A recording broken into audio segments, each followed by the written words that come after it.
Alright, bear with me, guys. Whoops. Running a headache right now, having trouble concentrating.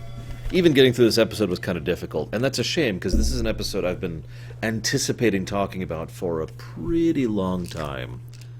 See, this is the Roddenberry Box episode. Now, the Roddenberry Box is something I've brought up before, and will be bringing up in the future, but this is probably the quintessential Roddenberry Box episode. This episode almost didn't even get accepted because of the box. I'm just going to start calling it the box because I'm tired of saying Roddenberry every time. You know, it's too many additional syllables. So let's talk about what the hell the Roddenberry Box is. There was a gentleman, fairly young, who was a big Star Trek geek, and he had a girlfriend, and he was just bouncing around jobs, didn't really have anything static. And his girlfriend happened to have worked on some of Encounter at Farpoint, and she managed to get him a tour of the actual grounds where they were working on Star Trek. And he was like, oh, cool. And he went ahead and submitted an episode that he had actually wrote beforehand, because, I mean, why not, right? I mean, they'll never take it, but whatever. By most accounts, this gentleman put a lot of heart and soul into that episode, because this was like his big shot to make a Star Trek episode. And I gotta be honest, I'd probably do the same thing. That sounds awesome to me. So he went ahead, put forth the episode, and it got put into the slush pile. Now, I've discussed this before, but in brief, if you don't remember, the slush pile is the term for what television used to do and what television doesn't really do anymore. Rather than having a dedicated room of writers who all cycle ideas around each other to keep a coherent narrative across a long-term story arcs, which is what most television is nowadays, back in the day, episodes weren't expected to be contiguous. In fact, it was so odd that several people have commented on how weird it is that Jeremy from this episode hasn't returned, because that's just not how you did television back then. Instead, you just took episodes, grafted characters onto them, paid the writer some fees, blah, blah, blah. It was this whole process. So there's this giant pile, and I do mean large pile, of submitted scripts.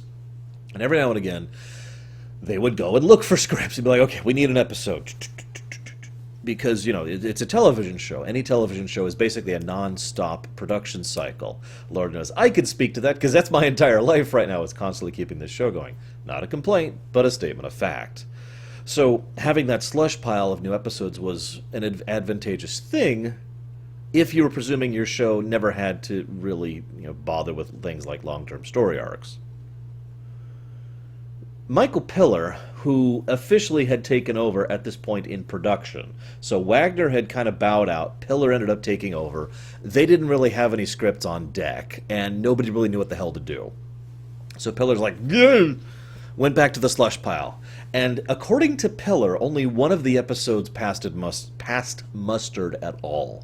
And that was this one, written by that one random Star Trek fan, a guy you may recognize called Ronald D. Moore. Yes, this was the entrance of Ronald D. Moore into Star Trek and into writing science fiction, at least on a large scale. Kinda awesome. I want to mention that because this episode actually had a rewrite from Melissa Snodgrass, a fairly significant one as well, for reasons we'll come to in a moment. And I mention that, though, because I think those two are probably some of my favorite writers when it comes to Star Trek. And that comment I have kept making over the course of Season 1 and Season 2 about sometimes the characters felt in character and sometimes they didn't. Throughout this episode, there are little tidbits, just small scenes where the characters are acting fully in character. I keep mentioning that because I feel like the difference is that some writers get their characters, and some don't. Some just don't know what to make of the people they're writing. So they're like, But it felt like both Ronald D. Moore, Star Trek fan, and Melissa Snodgrass, who experienced writer who knows her chops as well, knew what they were doing when they were writing Star Trek. And as a consequence, we got an episode where basically everyone was acting in character. Even, Worf, Troy, Riker, Picard, Data, everyone was pretty much bang on in this episode. Now, Moore himself has flat out stated that he doesn't get all the credit for this episode, or even some of the credit, because, he was hands-off on the whole rewrite process. So Melissa Snodgrass should get the full writing credit for that. Truth is, this episode kind of turned out better than it should have by coincidence. At least, that is my presumption, based on a relative lack of information. Roddenberry said no to this episode. Just flat out, nope. Not happening. Why? And I quote, This doesn't work. In the 24th century, no one grieves. Death is accepted as a part of life. Direct quote. Now, if you've watched this episode, you could be like, okay, I get that. Because, I mean, the best example is the scene where frickin' Jeremy is like, okay, my mother's dead. What else would you have tell me? He's 12, I remind you. However, if you've also watched this episode, you know that there are several scenes where they talk about how grieving is part of the natural process and how accepting death and trying to deal with that is something we have to deal with. About how Riker is torn up about this, about how Picard is pissed off about this, about how Worf is tearing himself up because of this. Because we don't grieve in the 12th century, or the 24th century, right? No, obviously we do. The entire episode's main predominant point is about being able to cry, to summarize it, you know, accepting our pain, accepting our loss, and then moving on from that and growing from it. Hell, this episode actually has some growth for frickin' Wesley over the exact same point. But I have to talk about the Roddenberry Box. The Roddenberry Box this is a box. You're not allowed to write anything outside of this. Now, the box didn't actually start coming into play until TNG. In fact, season one of TNG had the box by far the most severely. And then season 2 had it a little bit as Roddenberry was pushed more and more out of control. And by season 3, Roddenberry was effectively completely out of control. So despite his protests, this episode still got made, as I mentioned earlier. Now, I point this out because based on my own timeline and my stuff in the book there, which I'm just leaving here from now on because I go through this so often, I think Roddenberry actually said no to this before they were actually pulling it out of the slush pile. I know that sounds weird, but it's like Roddenberry says, no, we can't do this. And then they did a rewrite, and then they added the alien, and then despite the fact that that didn't change the core point, it was suddenly okay. I think we're having a time disconnect there, that Roddenberry said no earlier in production cycle, and was basically overruled because, well, this is season 3, and Roddenberry just isn't in charge anymore. For good or for bad, that's up to you. But the point about the box, it was only applied for a relatively short period of time by Roddenberry. Later on, several other people would more or less insist on the usage of the box in the creation of their things of television. You know, we're trying to stay true to Roddenberry's vision. How many times have you heard someone involved in the creation of Star Trek say something along those lines? Rick Berman himself said that many, many times as his defense of what he was doing, both on Voyager and on Enterprise, for good and bad. So all of this is fact, everything I just said, and with some supposition, because I'm not sure about the timing on Roddenberry's comment. What I am now going to say is pure opinion. I think the Roddenberry Box is stupid and dumb. However, I know several Star Trek fans who think the Roddenberry Box is awesome, that it's what makes Star Trek Star Trek, that it's what differentiates Star Trek from other Star Trek. And I have had long, interesting, and engaging conversations with those people. I point that out because even though myself and them significantly, massively disagree on this point, we were still able to discuss it like reasonable adults, which, hell, if there's anything that speaks to Star Trek, I think that's it right there, right? I thought that was kind of awesome, and I wanted to share that with you guys. And that's why I wanted to say this pretty much right off the bat. No judgment. In fact, I would love to hear your guys' thoughts on the Roddenberry Box. You know, do you think it's good? Do you think it's bad? Do you think it's indifferent? Have you never heard of it before? I've actually heard some people, because I've referenced the box before, saying, what the heck is the box? I guess I haven't really defined it yet. I gave you the comment, you know, no one grieves. The Roddenberry Box is humanity has evolved into a point socially where certain things don't happen, where this is Roddenberry's vision of perfection, and that is what Star Trek is really about, this perfect, idealistic future. Now, I've already brought up several specific examples of that. I mentioned this in A Measure of a Man. You know, there's no lawyers. People who do crimes or whatnot are simply made right. Remember that? I mentioned it here. Death is simply accepted as a part of life. No one grieves. Even kids don't grieve. There are other examples, and I can't think of them because I got a massive headache right now, but it is that concept that is the Roddenberry Box. Now, the box itself isn't actually an in-character concept, it is an out-of-character concept. It's why there's, in the early seasons, and honestly this passed through much of TNG as well, there was no conflict allowed amongst the crew. Because we were all friends, we were all family. And it is my opinion that that is not a good thing. That while there is some wonderful camaraderie and closeness and chemistry between the cast of TNG, I felt like they should have disagreed more. I felt like they should have fought more. I felt like they should have argued more, because that's what family does. A family is not someone who loves you because you're perfect. A family is someone who loves you because you're not perfect. Or, I'm sorry, I said that wrong. In spite of the fact that you are not perfect. There we go. Sorry. I really do have a very bad headache. I'm going to lay down right after this.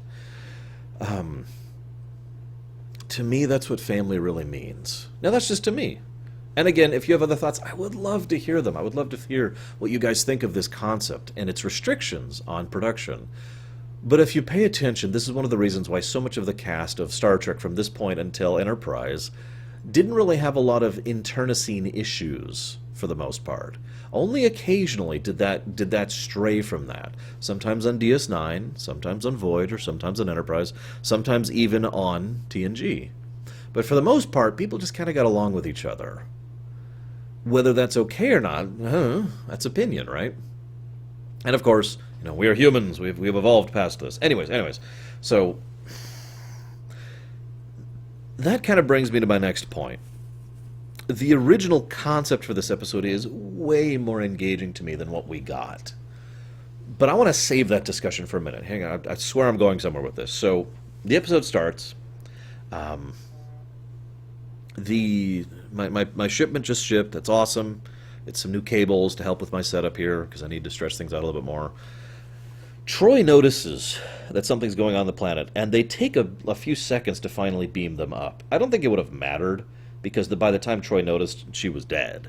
But I do like how they take Troy's thing as an immediate, like, huh?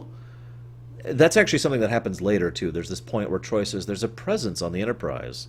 And then they check the sensors, and the sensors are like, yeah, we're fine. And then they go back to Troy, and Troy says, no, there's definitely a presence here. And the response? Security alert. I liked that. Because it's a little irritating to me how in some of the earlier stuff they would treat Troy's vague premonitions as, yeah, whatever. In this case, they take it seriously. She senses something wrong, so let's deal with it. Let's try and figure out what it is. I like that. Anyways, so they beam her up, and she's dead on arrival. We have the technology now to try and resuscitate someone who has died, who has no pulse. Why don't they try to do anything with Miss Astor? It actually bothered me a little bit. She's dead, the end.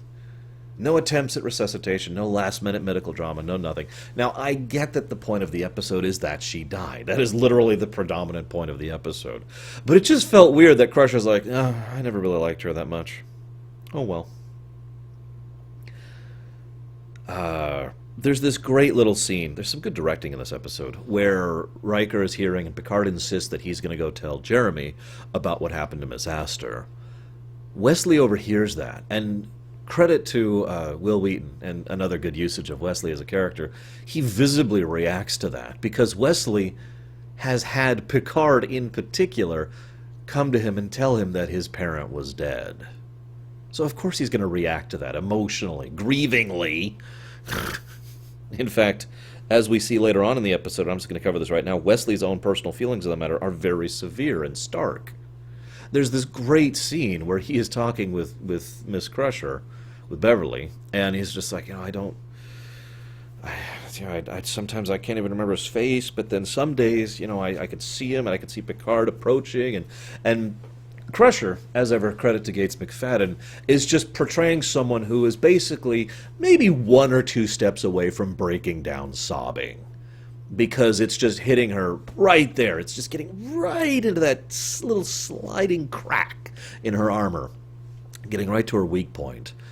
I use video game analogies a lot, don't I? Can you tell I've been playing video games since I was 3?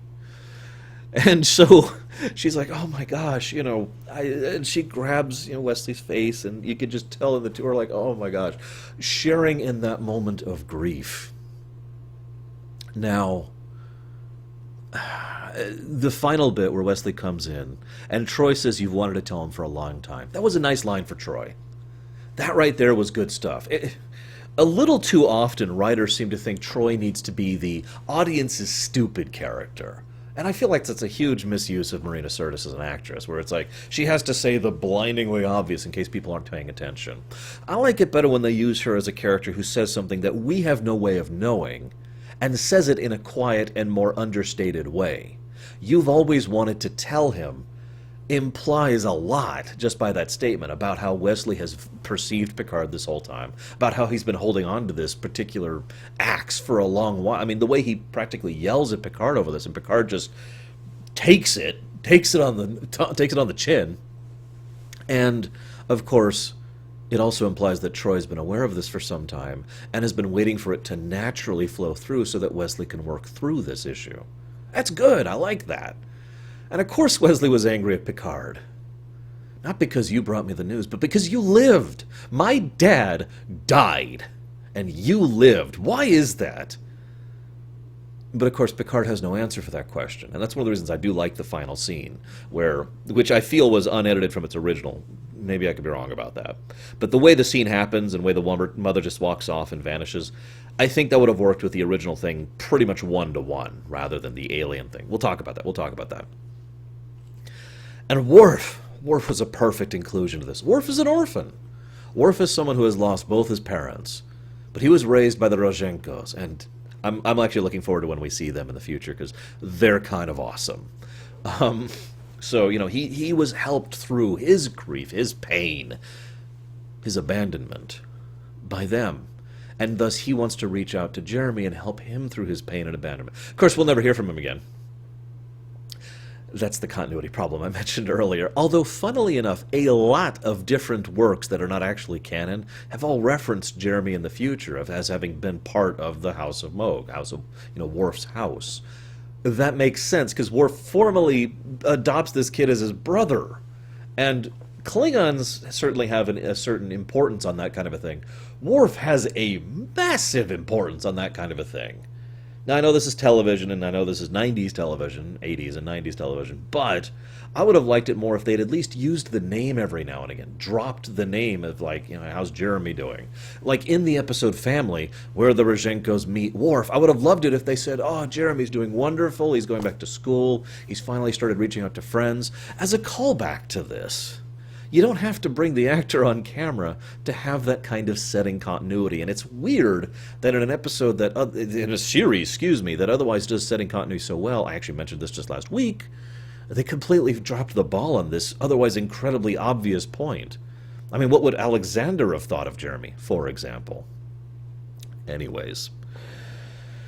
But yeah, Worf was wonderful here. His anger at the situation, his rage at how this is stupid. Some old weapon from some old war, from some distant thing that had nothing to do with anything, just killed one of his people. And you just see it. Credit to Dorn, as usual. He does a lot about...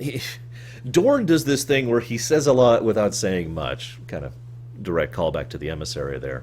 But he does a lot of that because of the way he talks, the way he moves, the way he presents himself. He knows how to present that energy in his performance. And you could just see Worf is shredding himself over this situation. Because Worf, well, for anybody who watched my Babylon 5 stuff, Worf reminds me in several ways of Miss Ivanova over on Babylon 5. Someone who is most comfortable when they are doing something, when they are actively taking action to resolve or deal with or otherwise handle an issue. But how do you handle something like this? She's dead. Done. Nothing you can do about that.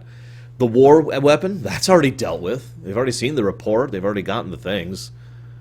There's nothing you can do about that. What does Worf do in this situation? It is thus no surprise at all that Worf leaps to the only thing that he can actively take action in, and embracing this child, saying, "I will do." I don't remember what it is. The Klingon ritual to bond with him, the bonding, the name of the episode, because it's something he can do to try and help, even though he knows it's not going to really change anything.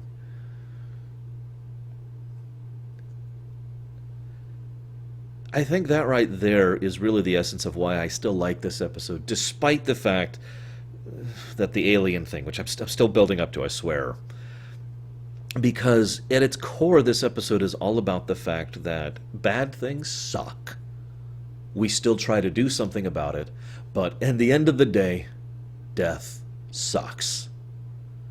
Whatever else you add on top of it, whatever other personal emotions, whatever other feelings, how close you were to the person. Data has a wonderful conversation with Riker about how Data, who does not understand emotional attachment, does not understand why people were more impacted by Tasha's death than they were about Astor's. And yet, and Riker giving that response, if people felt the death of strangers as solidly as they did their closest friends, maybe human society would be different, is certainly a very Roddenberry thing to say, but also speaks to the core problem here. One of the reasons human beings only choose, in some cases, to be so close to people is because they will die, and we all know this. At some level or another, if you were friends with everyone, imagine all of those cuts as they pass away, or are hurt, or are sad, or are lost, or are depressed, or are going through issues, or have to go to the hospital, or maybe they're pregnant and they're not sure what to deal with that, or maybe they just lost their job, or maybe their car broke down. Imagine caring about that many people so personally. You could also argue there's the nature of the fact that human beings tend to perceive things at a more personal level by shrinking the numbers, and thus by the time you have 1,000 personal friends, they're not personal anymore. Let's not get into that. I've already been called pretentious twice last week. I don't feel like adding to the number. Yes, really.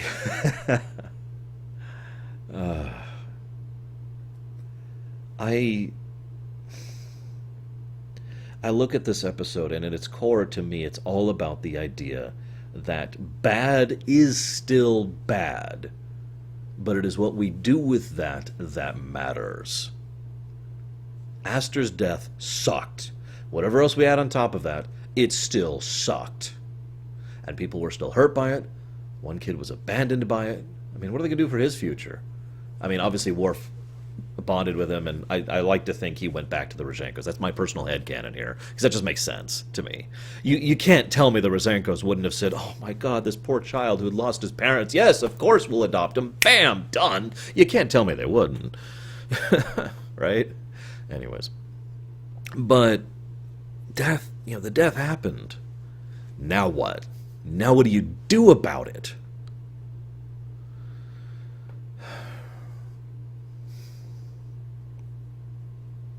There's this wonderful little bit here where Picard has a speech, basically, as he's talking about how, I've always disagreed with children being on the ship. Rawr, this is stupid. We shouldn't have families on board. Now, I don't think Picard actually means that. I think Picard is just angry at the situation, hurt, in the same way Worf was. Someone under his command just died, and he now has to go tell another child, and you can't tell me this is only the second time he's done this, tell another child that their parent is dead in the line of duty. You can't tell me Picard likes doing this. I get the very strong impression that it's one of those realities that everyone just kind of accepts, because what else are you going to do? Are you going to say, all right, you've joined Starfleet? I almost said the military, but I'm trying to be polite here, diplomatic. You've joined Starfleet, which is the military, and you've joined Starfleet. No family, no kids, no nothing. Leave it at the door. Is that the ideal here? To really become that robot-like? To edge yourself into the box that far? No, of course not. And I feel like Picard understands that to some extent or another, but he also feels that the current situation is immensely frustrating because, as he puts it, on Earth you're not ordered into the neutral zone.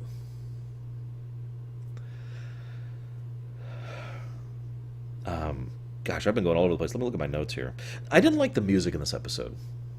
It wasn't Ron Jones. And I've been trying to put a finger on this, and I have failed miserably. I'm not really a theoretician. Theoretician? I'm not someone who studies music theory. I actually tried that and I failed miserably. I just write music. That's whatever. It makes sense in my head, but that gets frustrating because I can look at a musical work and say, "Oh, this is such and such," but I can't explain why unless I get someone who's actually studied in music theory to explain it to me. This has actually happened to me before when I've been describing the variances of different songs, their approach, their construction, etc. In this case, the music in this episode, the word I want to use is it's too obvious. It's like this light, I want to say generic strings piece that's just, this is emotional music. This is right? It feels like a Lifetime special every time it come on. And it actually started pulling me out of the scenes, of otherwise fairly emotional scenes, because this weird music was playing. To use contrast, Ron Jones does not evoke that in me, even though his own music is very on point, very on the nose in most of its application. We'll be seeing this in next week's episode with Booby Trap, which is another Ron Jones piece, where he puts a lot of tension and energy into a song, but it's very obvious, right? But it doesn't bother me the way some of this music does. I don't know. Anybody who knows music theory, please feel free to explain to me why I feel this way, because the music just really got to me in this episode. So then Picard's like, no one's alone on the Enterprise. Now, I do like that. I do like the idea that Picard really does feel like this is his family. We've already kind of gotten that across. He's got that fatherly sort of approach to command. But more to that, the point being what I get out of that is that the Enterprise is a community. Now, I know that sounds like duh, but I mean its own community. That yes, they're a part of Starfleet, and yes, they're part of the Federation, and yes, they're part of existence. But there on the Enterprise, they have their own quiet, tight-knit, closely connected community, that we are all here for each other, to some extent or another. I do like that vibe. I do like the idea that the Enterprise is family. That'll come up in Best of Both Worlds, believe it or not. Then, of course, the very next thing we see is that the kid is alone in his room watching videos of his mom and dad.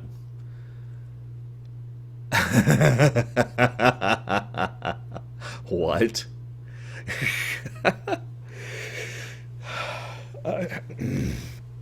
I got nothing.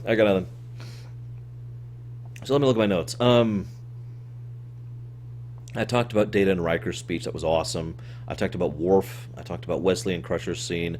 And then, okay, so I've basically got one last thing to talk about, and that's the alien at the 21-minute, 45-second mark. The episode basically just kind of stops for me. Everything I've talked about is all of my notes for about 3/4, maybe like 4/5 of my page here. And then the last 1, 2, 3, 4 notes I have are all from the 21-minute, 45-second mark and onward, because I've got nothing to say about the alien part. Let me talk about the original episode idea. Now, we don't know how it would have actually come across, but the original concept was that the kid who's putting on a brave face, who isn't really coping or dealing with the situation, goes onto the holodeck and says, "Computer, recreate, Ensign Astor's," and just starts hanging out with his mom. Now, I love that idea a lot. It's a great use of the holodeck as a concept and as a tool for a writer, and it presents a far more serious dilemma than what we've got going on with this alien. The alien's just a threat of the week. I'm going to attack the ship, and I'm going to take over this thing, I'm going to threaten to steal the kid, and blah, blah, blah, blah, blah.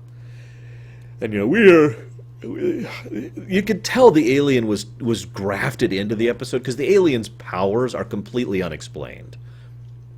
I actually took a couple notes. They can project themselves, they can read the computer by directly interfacing with it, they can funnel energy out of the Enterprise, they can shoot blasts of doom at the Enterprise, they can move through matter, and they can craft either an illusion or literal matter alteration by changing his quarters into his room. They never explain which.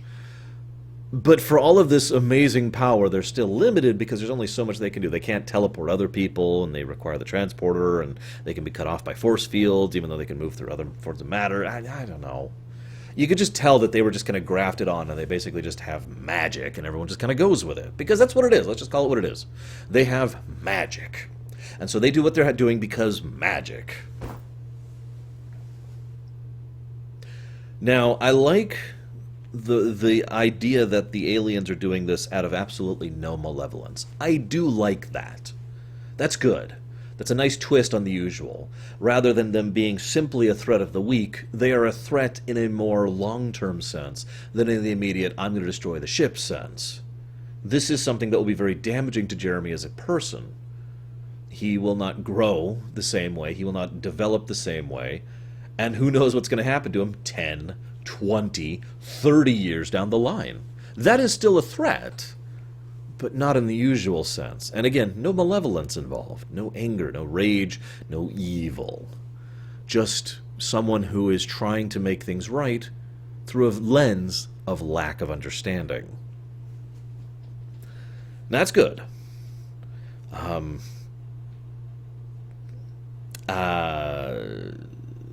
Troy keeps insisting that what they're seeing is not real. That's never expounded upon. She seems really certain that what's happening is not real. I know this is a really minor thing to bring up, but that kept irritating me. It's like, from what do you base that?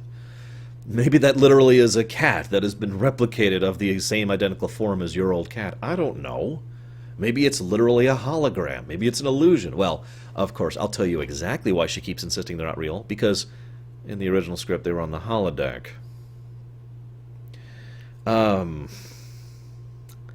they're going to the planet. Whatever. Are they going to create a park and Friends, too? Jesus. Yeah, that's it. That's all I've got. That's all I've got about the alien, because there's nothing interesting about the alien at all to me. But the holodeck idea, I want to talk about that if you don't mind. If you don't, that's all I've got left, so if you want to chop it off, this is a good time to do it. Because I want to talk about the idea of a kid, 12-year-old, who doesn't really understand death, loss, and can't really cope with it. I know full-fledged adults who cannot cope with that kind of loss. So the idea, there's something wonderfully horrifying about the idea of the kid just wandering on the holodeck. I just picture the music of this. Of course, it'd be the super obvious music, but you know, this like tense music as the kid goes to the holodeck and says, "Computer, recreate Lieutenant Astor." "Hi, Mom," and it's just totally cool about it. And "Hi, kid, how's it going? You want to go to the park?" "Yeah, I'd love to go to the park." And they just start staying on the holodeck. I love that idea. It's something that Star Trek will actually start to examine in the future in different ways. Barclay, excuse me. And I also love the concept, because what do you do about it? You could just pull the plug, right? But that's not the dilemma. That's not the disaster. The problem is not the fact that he's on the holodeck. The problem is the fact that he's not coping. That this is something he's doing to...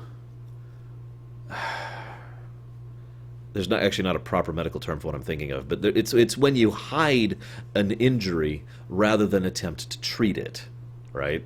When you just ignore it and it kind of gets worse. That's what he's doing here. There is this horrible problem. This kid is emotionally distraught, mentally unhinging, and I love the idea of him just treating this as if this is his real mother. Because, I mean, why wouldn't? She's right there. What? She's fine. She can tell you herself. "Ma'am, tell you yourself." "Oh, yeah, I'm fine, right here. You want to go out to the park today?" "Of course I'd like to go to the park today." Whee! And then they go to the park. And it's the holodeck. Adults can barely tell the holodeck is different. You think a 12-year-old could? And so you see the dilemma. Obviously he can't stay on there.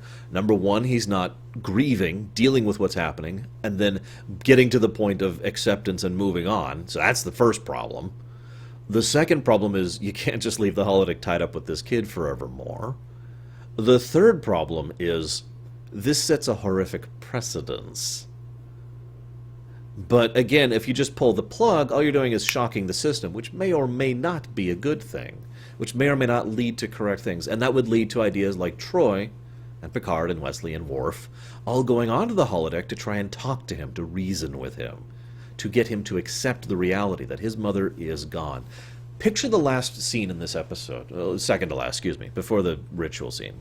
Picture the second to last scene where all of them are there together, and Wesley opens up to Picard, and Worf, you know, and Jeremy yells at Worf because he's so angry at him, and Worf admits, you know, she's dead and gone, and this is horrible, but she's here and she's there. And then he just looks over at hologram mother, and you could see how that scene just sort of clicks a whole lot better if it was the holodeck the whole time and the kid then being the one to finally accept it and have the kid be the one to say, computer end program. Have that be the sign that he has begun the steps of moving on and accepting, which is the core point of the whole episode. Then have that wonderful bit at the end where he speaks Klingon perfectly after only hearing it once, and also, does a good job of becoming part of Worf's family. I think that would have been awesome and much better, and I got nothing else to say. I hope you've enjoyed. I'll see you guys next week for what I consider to be one of my favorites, Booby Trap. See you around, guys.